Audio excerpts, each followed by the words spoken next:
buenas tardes, amigos. Este es el programa Diálogos del Montonero. Hoy queremos reflexionar sobre la coyuntura del país y sobre algo que es, vamos a llamarlo, extremadamente curioso o paradójico. El gobierno, en las últimas semanas, ha resistido una ofensiva general de las instituciones republicanas, del Estado, de los sectores mediáticos, de la propia oposición, que lo han llevado a ubicar como uno de los gobiernos más frágiles de la historia republicana. Finalmente, el presidente tiene impedimento de salida, el presidente de la República, porque el Congreso no le permitió viajar a Colombia. Es una figura que estamos utilizando, pero en general, la percepción de debilidad y de fragilidad del gobierno es extrema. Sí, el Ministerio Público ha desarrollado varias investigaciones contra el entorno presidencial, contra el entorno familiar y de alguna manera están comprometidas la esposa del presidente, los cuñados del presidente y bueno, la señora Jennifer Paredes está enfrentando una prisión preventiva de 30 meses. Sin embargo, horas antes de este fin de semana pasado, perdón, del día de ayer, en que se celebró el Día de la Policía Nacional y el día de Santa Rosa de Lima, el gobierno envió una comunicación al Congreso presentando un proyecto de ley. Ellos proponían cambiar el Día de la Policía, el Día de Santa Rosa, por el Día de los Desaparecidos por la violencia política entre 1980 y el año 2000. Bueno, eso tenía como intención convertir a algunos terroristas en desaparecidos y a sectores de la policía en agresores. Era una provocación en medio de la situación política actual. ¿Por qué el gobierno se atreve a provocar de esta manera a la oposición? ¿Acaso se sienten cómodos con esta polarización, con esta guerra política sin cuartel en la que una oposición inicia y termina su propuesta con la vacancia sin tener los votos en el Congreso? ¿Qué está pasando? ¿Qué está pasando? Y detrás de todo esto también hay la urgencia de desarrollar una reflexión constitucional, porque en medio de la desesperación de algunos sectores de la oposición, ¿no? Empiezan a surgir propuestas que incluyen lo constitucional en términos de debate, en términos muy polémicos, ¿no? Aquí, como ustedes saben, amigos, estamos por la defensa absoluta de la Constitución y las libertades, pero a veces para defender correctamente la Constitución y las libertades hay que ser profundamente autocríticos entre los sectores que pretendemos desarrollar esta batalla a favor de la libertad. Bueno, para hablar de estos temas, el día de hoy hemos convocado a Humberto Abanto, reconocido abogado penalista, constitucionalista, observador político de los asuntos nacionales, a quien le decimos gracias y le agradecemos por su participación. Buenas tardes, señor Abanto, gracias por el diálogo. Buenas tardes, Andrés, es un honor estar en el Montonero, como siempre. Bueno, Muchísimas gracias. gracias a usted, señor Abanto. ¿Cómo entender que el gobierno provoque a la oposición en este momento con todo lo que hemos señalado en la introducción? Señor Abanto, ¿tiene usted alguna explicación? Bueno, esto es obviamente un análisis que hay que hacerlo desde la lógica de la política. Y la política se guía por dos criterios, oportunidad y conveniencia. Para el gobierno es oportuno y además conveniente lanzar una iniciativa como esta en la medida en que supone abrir una discusión que distrae a la gente de la grave situación en la que se encuentra en este momento el núcleo duro del gobierno de Pedro Castillo.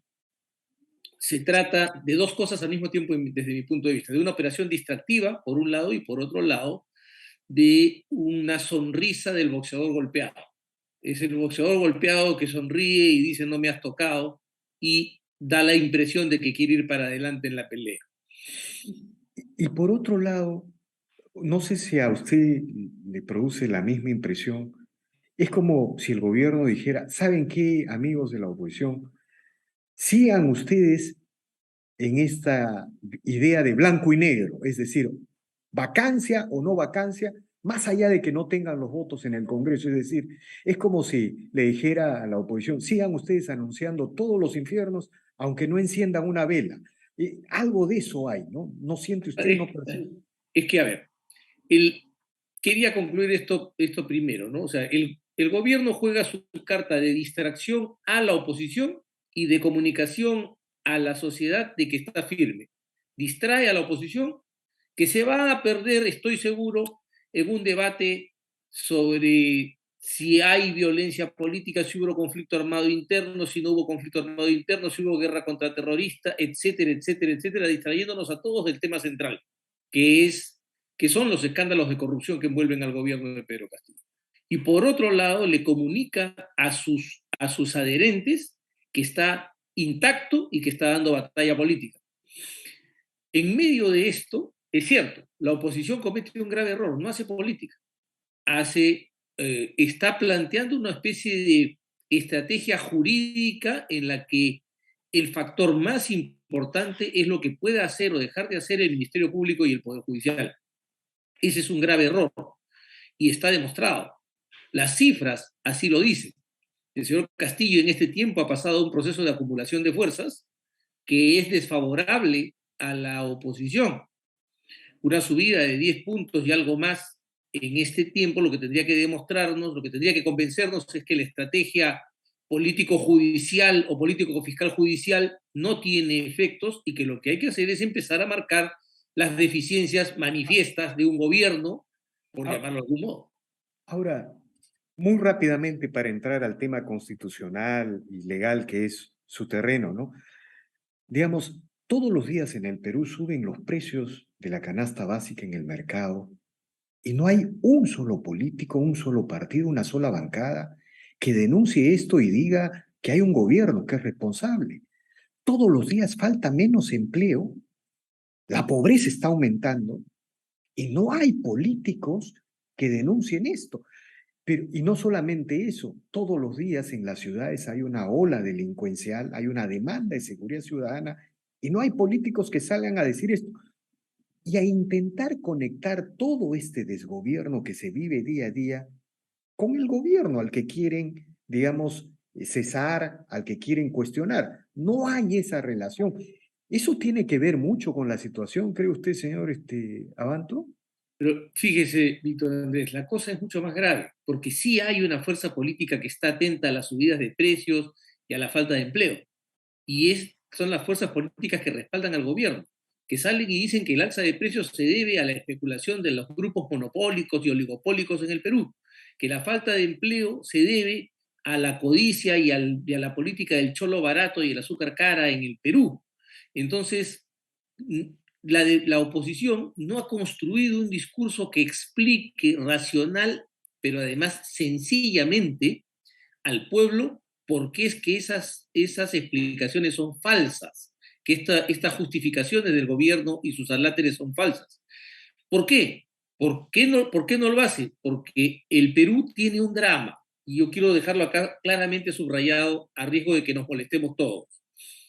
El Perú es un país supersticioso y en su superstición inclusive ha arrastrado y ha envuelto la religión. ¿Cuál es el señor más venerado en el Perú? El Señor de los Milagros. La, la gente no va al médico, la gente va al curandero o al brujo. La oposición tiene ese problema y tiene la superstición de la vacancia y quiere reemplazar la lucha política que tiene que ser inteligente, tenaz, constante y creativa con un solo golpe de suerte que de milagro vendrá y provocará la caída de este gobierno. Esa actuación supersticiosa, ¿no?, y retardataria, además antihistórica de la oposición, que quiere colocar todo el debate político en el asador de la Fiscalía y el Poder Judicial, es lo que está haciendo que las fuerzas democráticas en el país pierdan adhesión y pierdan consistencia.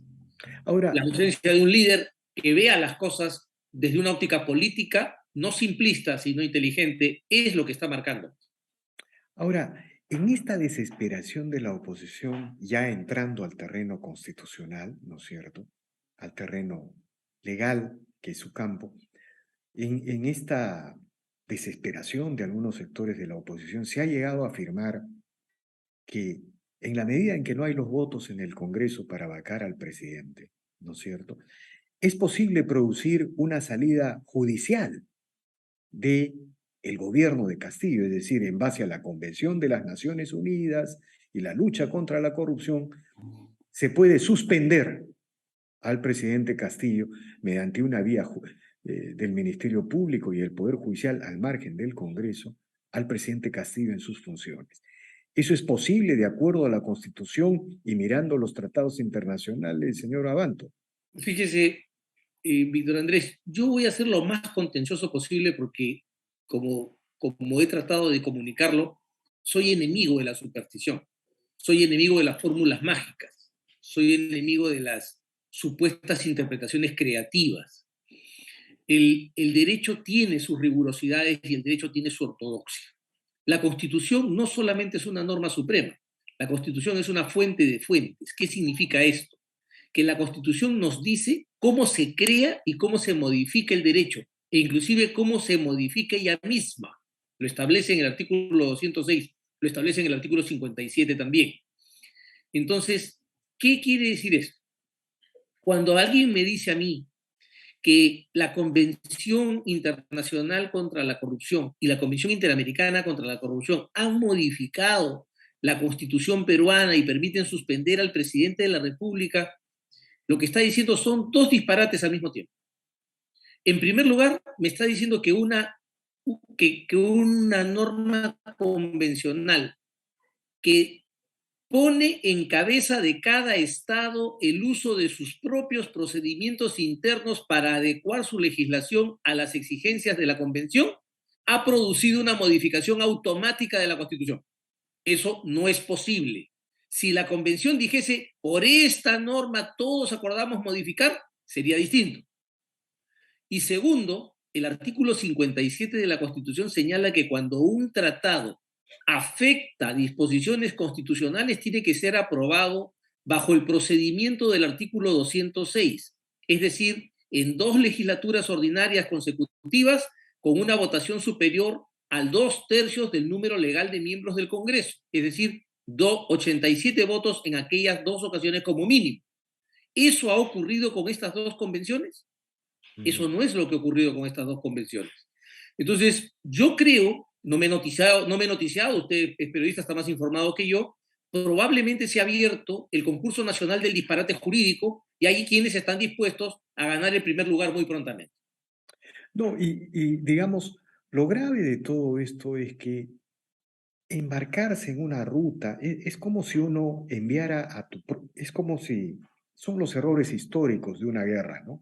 Es decir, un general tiene un ejército poderoso y va a un escenario y a una batalla en la que todos los indicios y los análisis indican que va a ser derrotado estratégicamente. Es decir, si esta situación continúa, si seguimos inventando escenarios institucionales, constitucionales, que no tienen viabilidad, bueno, lo que se va a producir es la desorganización general de la oposición. Lo que se va a producir es la desmoralización de la oposición, algo que ya está sucediendo. Y le hacía estas preguntas porque, déjeme un minuto nomás, lo mismo sucedió en Venezuela, lo mismo sucedió en Venezuela. Hubo un momento en que los estrategas cubanos aconsejaban a Hugo Chávez y al chavismo provocar a la oposición. Es decir, provocar, atizar el fuego de una polaridad que los llevaba a la derrota. Y bueno, incluso promovieron un golpe. Y el golpe lo que significó para Hugo Chávez es la entronización del proyecto chavista por varias décadas en Venezuela. Entonces, estos temas institucionales que yo le pregunto, y seguramente la dureza que usted revela, tienen que ver con esta preocupación de cómo mantenemos una oposición que preserve las libertades en el Perú. Bueno, ese comentario le quería formular para que usted siga reflexionando. Fíjese, Víctor Andrés, lo que ocurre es muy sencillo. Las reglas están escritas, las reglas están puestas. Lo que sucede es que la gente quiere crear cosas y entonces dicen con el mayor desparpajo, hay que hacer interpretaciones creativas. Y presentan como ejemplo lo que ha pasado en Estados Unidos pero no se dan cuenta que los cambios interpretativos, lo que se llama la mutación constitucional, se da sin modificar el enunciado de la Constitución, o sea, sin quebrar, sin romper el sentido del texto constitucional. Por ejemplo, nos dicen, ¿no? Acá se aplica el control de convencionalidad. Tengo que explicarle al público qué es el control de convencionalidad. Las convenciones, los tratados internacionales, tienen órganos que los interpretan. Estos órganos que los interpretan producen en sus resoluciones algo que se llama cosa interpretada. Este es el sentido del tratado. Resulta que ninguna de las dos convenciones tiene un órgano de control. La pregunta es, ¿quién va a ser la interpretación de clausura de estas convenciones? Para que luego el juez interno pueda decir, guiándome por esa interpretación, yo prefiero esta norma convencional a la norma nacional. Nadie. Entonces, no, lo tiene que hacer el juez por sí mismo. O sea, el juez de primera instancia, intérprete último de una convención internacional, eso es un disparate. ¿Se da cuenta? O sea, es una competencia de quién dice más tonterías con mayor rapidez. Sí, de acuerdo. Fíjese cómo, en cambio, la tarea que está cumpliendo el Ministerio Público demuestra que no hay necesidad de violar la Constitución para tener éxito. Ahora, quiero preguntarle sobre eso. Evidentemente, la labor del Ministerio Público, digamos, ha sido muy eficiente en esta fase de la investigación. El caso de Jennifer Paredes es un caso sólido. Hay transferencias bancarias, hay hechos, no hay dichos de colaboradores. Pero ¿hasta dónde puede llegar esta investigación? Es una de las preguntas que se hace la ciudadanía en la medida que el presidente está blindado constitucionalmente por el 117. Algunos dicen que esto puede terminar en una acusación de la fiscal ante el Congreso. Explíquenos esto un poco para saber, para pisar el suelo firme y dejar de elucubrar sobre posibilidades. El juez Hale, un brillante juez inglés, en una de sus sentencias dijo algo extraordinario. El que aconseja al soberano violar la Constitución lo traiciona con un beso. Fíjese qué interesante la frase del juez Hale. Y yo creo que hay actuaciones muy alojudas, queriendo o sin quererlo, cuando se le aconseja a la fiscal de la Nación. Yo creo que ha hecho una gran enmienda a la fiscal de la Nación recientemente y nadie lo ha rescatado. La fiscal de la Nación ha forzado la jugada con las diligencias preliminares de investigación al señor Castillo, pero al mismo tiempo creó el equipo especial que está a cargo de la fiscal Barreto. Si usted se da cuenta, el juez supremo Checli le dio pase a estas diligencias preliminares de investigación, condicionando, señalando que cuando venzan no se podrá ir más allá porque no puede haber acusación alguna hasta que venza su mandato de acuerdo al 117. No por estos casos, no por estas causas. ¿Ok? Pero mire usted que esta investigación no ha dado ningún fruto. Solo el impacto político de tener al presidente sometido a 6 diligencias preliminares de investigación. En cambio, cuando el Ministerio Público ha girado su actuación y ha comenzado a hacer un esquema de investigación de círculos concéntricos y va empezando a cercar la figura presidencial, comenzamos a obtener información. Ya tenemos un señor Espino, unos hermanos Espino diciendo, yo estuve en Palacio, me pidieron esto, me pidieron aquello, y corroborando sus dichos con depósitos con data objetiva, no con simples palabras. Pero ha hecho más la señora fiscal de la Nación en esta rectificación. Se ha dado cuenta de la enorme potencia que tiene el artículo 128 de la Constitución y ha comenzado a jalar a la investigación contra el presidente a los ministros de Estado, porque el artículo 128 en su segundo párrafo dice que los ministros son solidariamente responsables con el presidente por los delitos que éste cometa, a menos que renuncien. Ajá. Ya ha visto usted cómo ya la llamó a la señora Vázquez y qué ha hecho la señora Vázquez. La señora Vázquez ha comenzado a señalar al presidente de la República. ¿Qué cree usted que va a hacer el señor Franque? ¿Qué cree que van a hacer los otros 62 ministros? Cuando el presidente de la República se encuentre con la revelación de ministros que pueden comunicar cosas que van a tener que ser dichas, por ejemplo, la existencia de un gobierno en la sombra, la existencia de coordinaciones con parlamentarios opositores travestidos, ¿no? O en todo caso por oficialistas travestidos de opositores, en este momento puede que se recabe información de aquellos congresistas que, como se rumorea, están vendiéndose. Y si solo 2 o 3 de ellos fueran detenidos, yo no tengo ninguna duda que vamos a estar ante un 14 de septiembre. Yo trabajaba en el Congreso cuando esto se dio vuelta de campana. Está hablando usted del 14 de septiembre Del 2000. del video Curi Así Montes. es. Y entonces va a ver usted cómo, entonces Fujimori tenía una mayoría holgada en el Congreso, pero ese mismo Congreso lo vacó. Uh-huh.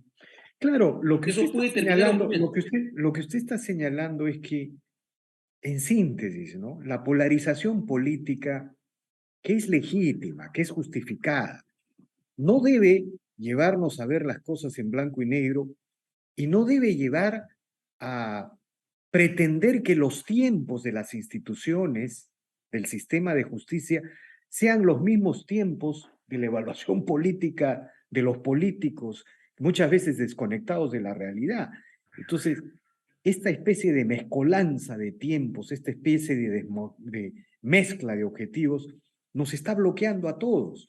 Y yo lo que entiendo es que, digamos, como una de las conclusiones, es que tenemos que seguir bregando para que las instituciones cumplan su papel. Es decir, si queremos iniciar una transición de este desastre que ha causado Castillo, bueno, pues tenemos que construir la mayoría, presionar para que el Congreso forme esa mayoría y que las instituciones cumplan su papel, como señala usted en el caso del Ministerio Público. Pero fíjese, Víctor Andrés, hay algo más que la política tiene que hacer, que no lo puede hacer el Ministerio Público y no lo puede hacer el Poder Judicial, que es empezar a absolver la gran pregunta. ¿Y después de Castillo qué? ¿Y después de esto qué? ¿Por qué? Porque no se está construyendo un sueño colectivo, porque el odio que nos ha envuelto en los últimos 11 años, ya casi 12, ¿no? Esta espiral de polarización, esta campaña de destrucción del sistema político no va a encontrar respuestas positivas si no comenzamos a construir un sueño colectivo de una nación que pueda retornar a la senda del progreso y el desarrollo. Pero eso requiere una oposición que vaya más allá de la actitud del toro de Lidia, que le sacuden un trapo rojo y va y embiste. Necesitamos gente que comience a ver el país de una manera diferente y que se haga, repito, la pregunta de fondo. ¿Y después de Castillo qué? Porque puede ser que si no se absuelve correctamente esta pregunta, después de Castillo venga algo mucho peor. Ahora, pregunta final, doctor Abanto. Lo que usted nos está diciendo es que en medio de la crisis, en medio de la devastación nacional, no hay alternativa, ¿no es cierto? La prueba de ello es que la fragmentación que afecta a todos, afecta a la izquierda y a las derechas por igual. Quizá una salida sería de que la oposición, como ha sucedido en todos los países donde las oposiciones han logrado salidas constructivas, más allá de la derrota de los autoritarismos o de las amenazas a la democracia, quizá la salida sea que la oposición forje una gran mesa de unidad nacional dentro del Congreso y también fuera, con las fuerzas fuera del Congreso, para intentar delinear una salida, un camino hacia una transición que no hubo cuando cayó el Fujimorato con el video Curi Montesinos, una transición que es pendiente, no sé, ¿qué idea le merece este tipo de aproximación, doctor Abanto? Ya es una pregunta estrictamente política. No, es que el punto para mí es, yo le digo, con el elenco que tenemos, es como que usted me diga, cuando ve la selección, yo veo el entusiasmo de la gente cuando ve la selección y digo, con el equipo que tenemos que clasifiquemos al Mundial va a ser muy remoto. Igual, con el equipo que tenemos que salgamos hacia una transición como usted la plantea va a ser muy difícil. Necesitamos voces que despierten a a gente mucho más capaz y mucho más desprendida y mucho más ilusionada para construir esta respuesta. ¿Por qué? Porque yo sinceramente, le soy absolutamente franco, soy escéptico de que con lo que usted tiene a la vista pueda construir una mesa. ¿Usted se imagina una mesa en la que estén los líderes de las fuerzas opositoras en el Parlamento poniéndose de acuerdo para mirar más allá de sus propios intereses? En Claro, verdad, se lo digo con pero de franqueza. alguna manera es lo que tenemos y con ellos vamos a tener que hacerlo, porque, No, yo creo que al revés, a ellos hay que arrastrarlos bueno, está hacia bien. una solución para que ellos para que ellos pongan por primera vez el país por delante, ¿no? Por delante de sus propios intereses y de sus propios apetitos. Necesitamos efectivamente hacer la transición que no hicimos en el 2000 y que muchos la pedimos y no repetir, fíjense, esta advertencia. Los estados democráticos son estados misericordiosos. Los estados democráticos son estados con sentido humano. No Así es. son caníbales.